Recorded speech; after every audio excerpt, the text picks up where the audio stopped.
សួស្តីដល់គ្នាតើយើងមកបន្តសាច់រឿងយើងទៀតហើយតែសង្ឃឹមថាអ្នកគ្នាជួយ Subscribe ខ្ញុំម្នាក់មួយផងណាមុនឈានចូលទៅកាន់វីដេអូចឹងការពីវគ្គមុនអ៊ីប៉ូត្រូវប៉ះជាមួយដៃគូប្រកួតរបស់គាត់ដែលមានឈ្មោះថាមីយ៉ាតាតែក៏ត្រូវដៃគូរបស់គាត់វាយម្ដាយចំកណ្ដាលពោះដេកយកហ្មង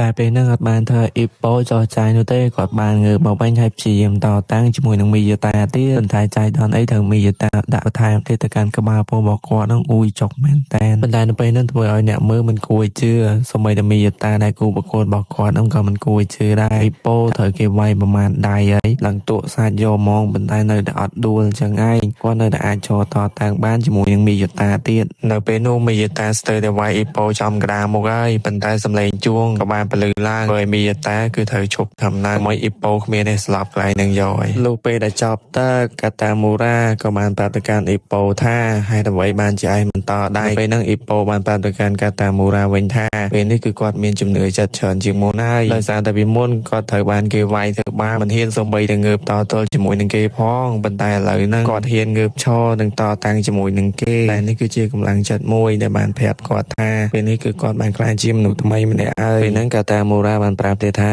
យើងជាអ្នកផ្ដាល់បើសិនជាគ្រាន់តែឈរឲ្យគេវាយហ្នឹងមិនហៅថាអ្នកផ្ដាល់គាត់ក៏បានប្រាប់ទៅកាន់អ៊ីប៉ូវិញថាអ៊ីប៉ូឃើញឯងចេះក្បាច់ដូចចេះដល់ពេលដែលឯងចាប់ស្លឹកឈើហ្នឹងដល់ពេលគាត់ក៏បានឲ្យអ៊ីប៉ូហ្នឹងប្រើក្បាច់ហ្នឹងទៅប្រយុទ្ធជាមួយនឹងមីយ៉ាតាទឹកបន្ទាប់ក៏បានចូលមកដល់ហើយយើងមើលឃើញថាអ៊ីប៉ូមាត់ឆ្វេងស្ដាំ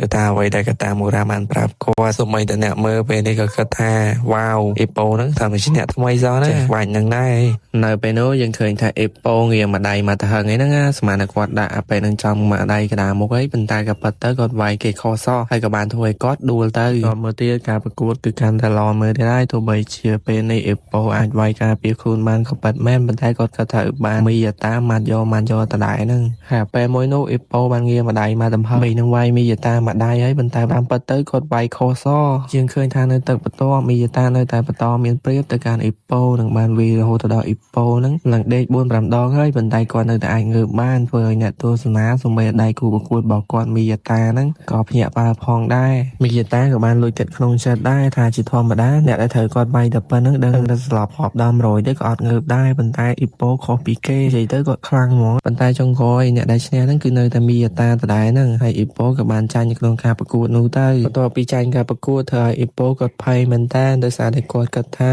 បើសិនជាគាត់ចាញ់តើ The Master ឬក៏ម្ចាស់ក្លឹបព្រមទទួលគាត់ដើម្បីវឹកហាត់ផ្ដាល់នៅទីនេះឬទេ